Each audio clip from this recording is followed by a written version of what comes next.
Hi guys! Welcome sa enginerdmath channel.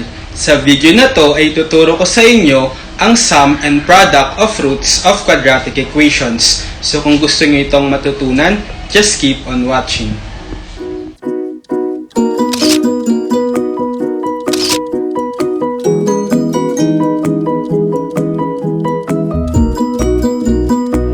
So given na meron tayong quadratic equation, ax squared plus bx plus c is equal to 0, meron tayong formula para mahanap yung sum at product ng roots ng quadratic equations na to kahit hindi natin kuhain yung actual roots nila by solving the quadratic equations in any methods like factoring, completing the square, or using quadratic formula. So, ito yung formula na gagamitin natin.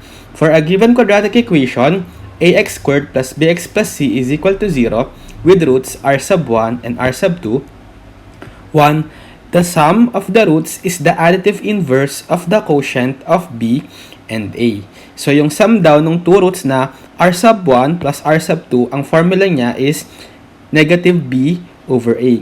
So, given yung mga numerical coefficients saka constant ng quadratic equation natin na ax squared plus bx plus c equals 0. And then, the product of the roots is the quotient of c and a. So, r sub 1 times r sub 2 naman, or yung product ng roots ay ratio lang nung c to a, or divide mo yung c over a. Okay, so ito yung gagamitin nating formula para mahanap natin yung sum at product ng roots ng quadratic equation kahit hindi na natin isolve yung actual roots nila. Okay? So, para ma-illustrate yung formula natin for the sum and product of roots of quadratic equations, mag-solve tayo ng examples. 1. Find the sum and product of roots of the quadratic equations a x squared plus 5x minus 3x is equal to 0 and b 3x squared plus 4x minus 5 is equal to 0. So, dun muna tayo sa a. So, yung a natin dito sa letter a is 1, b is 5, and c is negative 36. So, dun muna tayo sa sum. Sa sum, di ba equal nun sa negative b over a? So, substitute lang natin. Ano yung b? 5 over ano yung a? 1. And then may negative. So, negative 5 over 1 or simply negative 5. Okay? Then sa product, ang formula naman natin is c over a, right? So, substitute natin yung values ng c tsaka a. Ano yung c? Negative 36 over a, which is 1. So, therefore, negative 36 over 1 is simply negative 36. Pwede nyong kuhain para ma-check yung roots netong quadratic equation. So, pwede nating i-factor to, di ba? X 9 4 plus minus equal 0.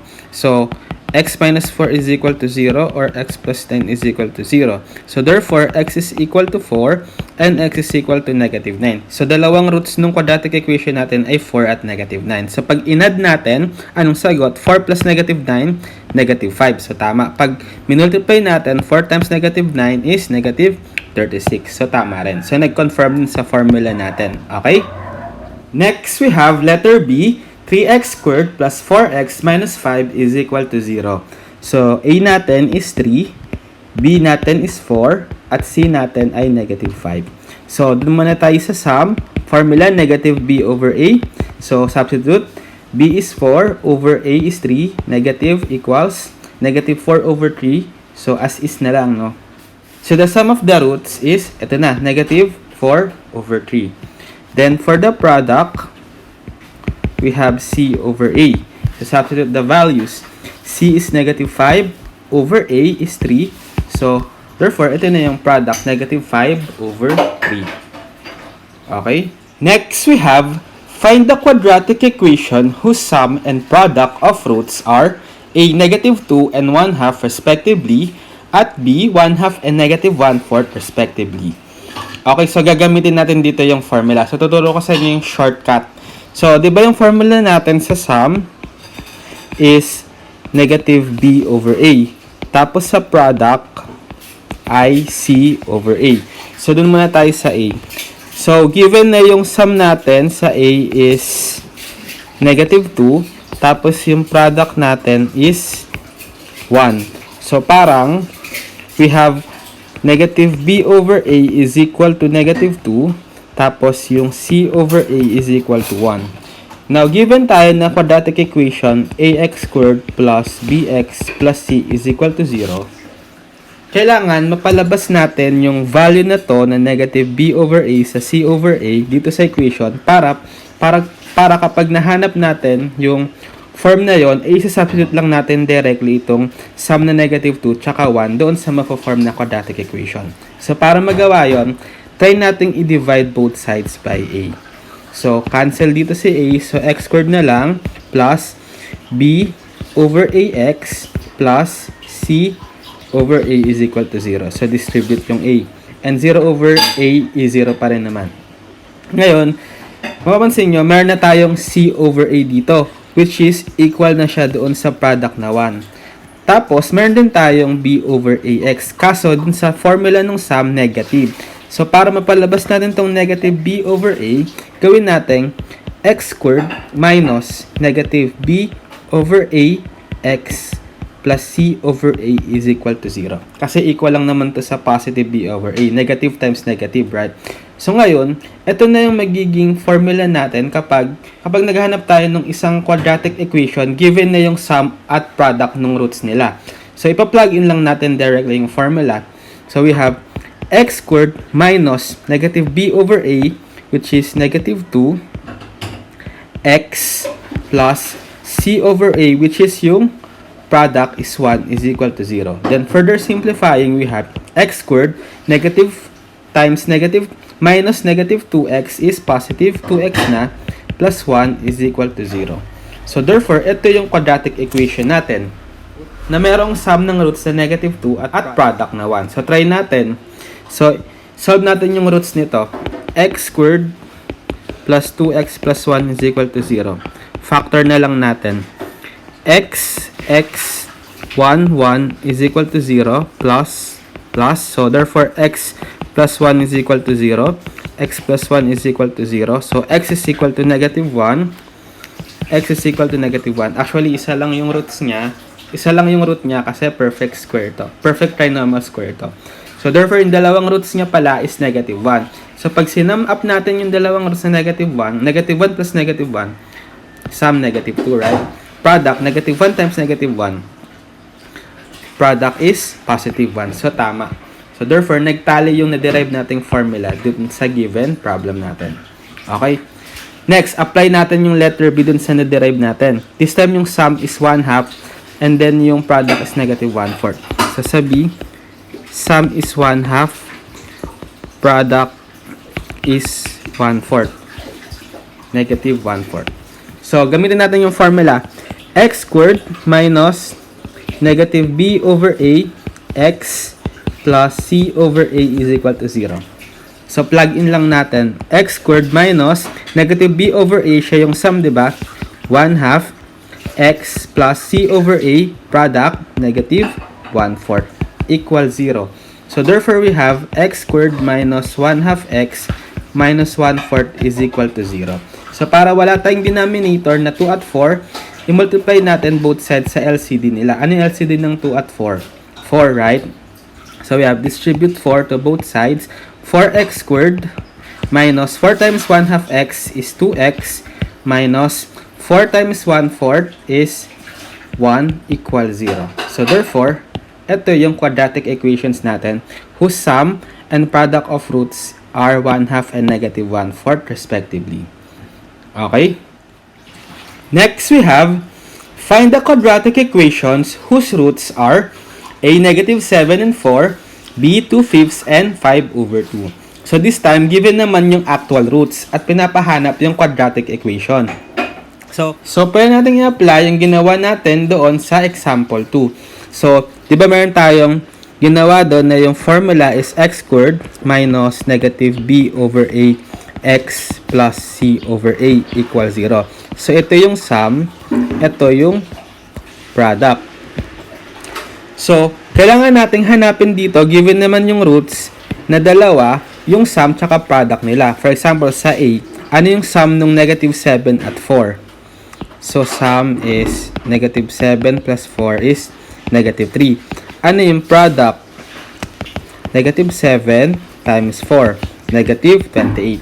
Then, i-plug in na lang natin dito sa na-derive nating formula para mahanap yung quadratic equation. So, we have x squared minus yung sum is negative 3, x plus yung product is negative 28 equals 0. So, therefore, we have x squared negative times negative 3 is minus negative 3x is positive 3x minus 28 is equal to 0. So, therefore, ito na yung quadratic equation whose roots are negative 7 and 4. So, check natin.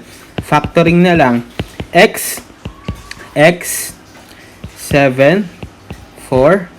So, positive, negative is equal to 0. So, equate each factor to 0. So, therefore, x is equal to 4 and x is equal to negative 7, which are the given roots doon sa problem, negative 7 and 4. So, therefore, tama yung quadratic equation na nabuo natin. Next, ito naman tayo sa B. So, ganun pa rin. This time yung roots is 2/5 at 5 over 2. So, hanapin natin yung sum. Sum nung 2/5 tsaka 5 over 2. LCD is 10. 10 divided by 5 is 2. Times 2 is 4. Plus 10 divided by 2 is 5. Times 5 is 25. So, we have 4 plus 25 over 10 is 29 over 10. Yan yung sum. Product, 2/5 times 5 over 2. So, cancel, 1. So, therefore, ito yung ipa-plug in natin doon sa na-derive nating formula. X squared minus, ano yung sum? 29 over 10. X plus, ano yung product? 1 equals 0. So, simplify na lang, x squared minus 29 over 10x plus 1 is equal to 0. So, para wala tayong denominator, multiply natin both sides by 10. Distribute, we have 10x squared minus 29x plus 10 is equal to 0. So, therefore, this is the quadratic equation whose roots are 2/5 and 5 over 2. Okay? Next, we have find the quadratic equation whose sum of roots is 3/4 and one of the roots is 25. Okay, so ibang case naman na to. Yung given natin, yung sum ng roots is 3/4 daw, tapos yung one of the root daw is 25. So, pwede pa rin natin apply dito yung ginawa natin dun sa examples 2 at 3. Yung formula natin na x squared minus negative b over a x plus c over a is equal to 0. So, ito yung sum, di ba? Tapos, ito yung product.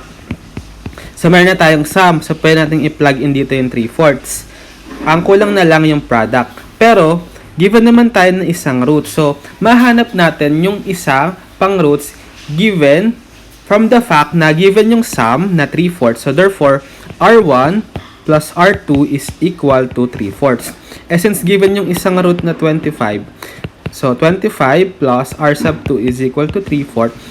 So, solve natin si R sub 2. Algebra lang. R sub 2 is 3/4 minus 25. Right? So, R sub 2 is what? LCD is 4. So, parang over 1 to. 4 divided by 4 is 1 times 3 is 3 minus 4 divided by 1 is 4 times 25 is 100.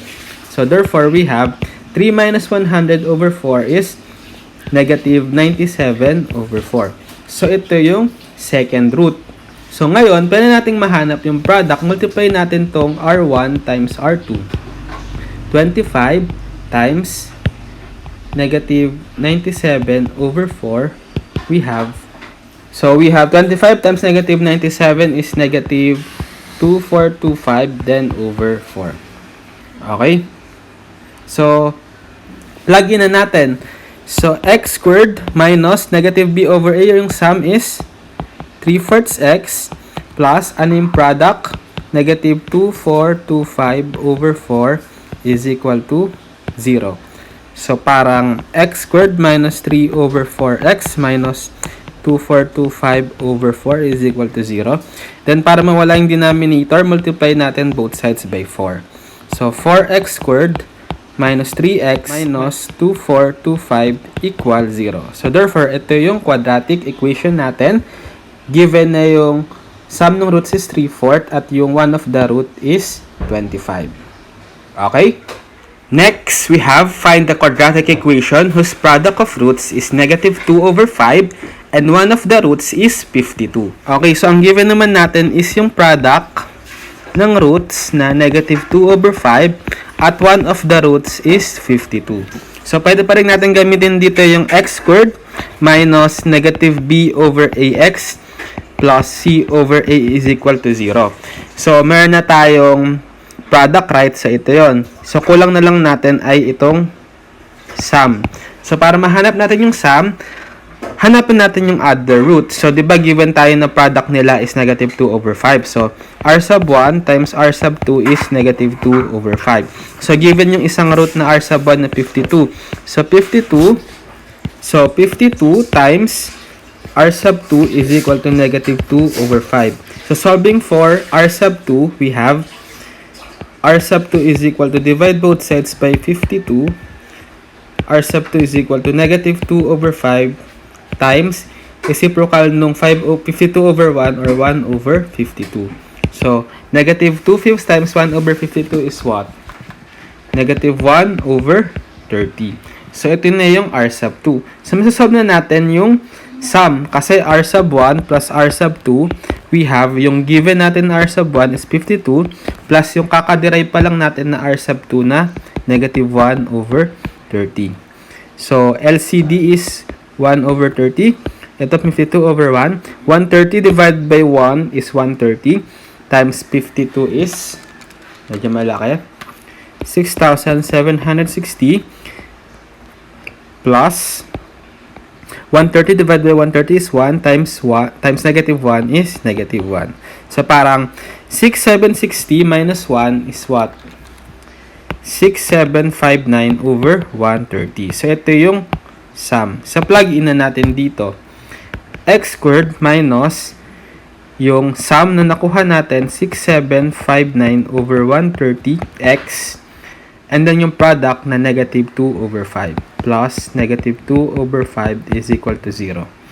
So, x squared minus 6,759 over 130x minus 2 over 5 is equal to 0.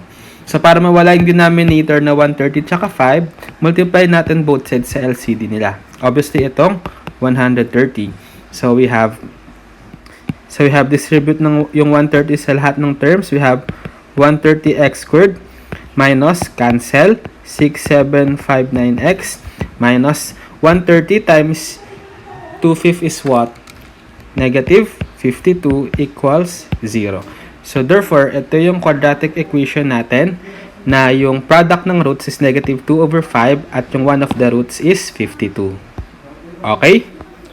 Next, we have find the value of c if the roots of 3x squared plus 5x minus c is equal to 0 differ by 2. Okay, so medyo ibang problem naman to. So, let's denote muna yung r sub 1 o yung root 1 natin, let's say m. Tapos yung root 2 or r sub 2 natin, let's say m plus 2 kasi they differ by 2, right? So, apply natin ngayon yung concept ng formula ng sum of roots. So, di ba yung given quadratic equation natin is 3x squared plus 5x minus c is equal to 0. So, a is 3, b is 5, and c is negative c or yung unknown. Okay? So, di ba yung sum natin is sum formula is negative b over a. Given tayo yung b na 5 over yung a na 3. So, negative 5 over 3. Tapos, equal dapat yon sa sum, diba? R sub 1 plus R sub 2 is equal to negative 5 over 3. Which is, ito yon yung m plus 2 is equal to negative 5 over 3. So, we have 2m plus 2 is equal to negative 5 over 3 or 2m transpose C2 negative 5 over 3 minus 2. 2m is equal to negative 5 over 3, LCD is 3. Ito may over 1. So, 3 divided by 3 is 1 times negative 5 is negative 5 minus 3 divided by 1 is 3 times 2 is 6. So, we have negative 5 minus 6 is negative 11 over 3. 2m. Divide both sides by 2 to solve for m. m is equal to negative 11 over 3 times reciprocal ng 2 over 1 is 1 half equals negative 11 over 6. So, meron tayong value ng m na. negative 11 over 6. And then, para masolve natin yung C, apply naman natin yung formula for the product of roots. Diba yung product is equal siya sa C over A, which is yung given natin na C is negative C over A is 3. Okay? So, negative C over 3. Equate natin doon sa representation natin in terms of M doon sa mga roots. So, M times M plus 2 kasi R sub 1 times R sub 2, right? So, we have M squared plus 2M is equal to negative C over 3. Distribute ko lang. So, multiply natin both sides by 3 para makancel itong denominator. So, 3M squared plus 6M equals negative C. So, masasolve na natin dito si C kasi meron naman tayong value ng M na negative 11 over 6. So, substitute natin dito. 3 times negative 11 over 6 squared plus 6 times negative 11 over 6 equals negative C. So, therefore, we have 3 times negative 11 over 6 squared is what? So, 3 times 121 over 36, right? And then ito, cancel. So, minus 11 equals negative C. So, ito, mas-simplify pa. Cancel si 3, magiging 121 over 12 minus 11 equals negative C. So, combining into single fraction, denominator is 12. So, 12 divided by 12 is 1 times 121 is 121 pa rin. Minus 12 divided by 1 is 12 times 11 is 132 equals negative C. So, 121 minus 132 is negative 11 over 12 equals negative C. So, therefore, divide both sides by negative 1 para positive si C. C is equal to 11 over 12. So, therefore, yung value ng C dito sa quadratic equation, such that yung roots niya ay magdi-differ lang ng 2 ay itong 11 over 12. Okay? Okay, so I think that's it for this video. So, sana ay may natutunan kayo sa video na to at maraming salamat sa panonood.